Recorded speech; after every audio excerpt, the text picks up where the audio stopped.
ತರುವಿನ ನೆರಳು ಕೊಡುವಂತ ಸುಖವು ಕೊಡುವನು ಕೃಪೆಯ ದಿನವು. ಸ್ಥಿರ ಇರುವ ಮನ ಎನಗಿರಲಿ ಶರಣಾಗತಿ ಎಂದು ಬರಲಿ. ಭಗವಂತನ ಪ್ರಿಯ ಮಗನಿವನ ಸಾರಿ ಬದುಕು ಇರಲಿ.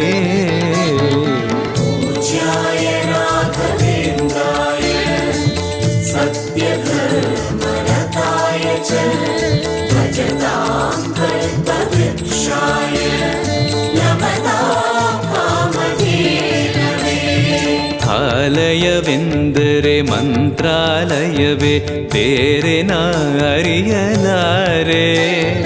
ರಾಜನು ಎಂದರೆ ಶ್ರೀ ಗುರುರಾಜನೇ ಮತ್ತು ನಾ ತಿಳಿಯಲಾರೆ.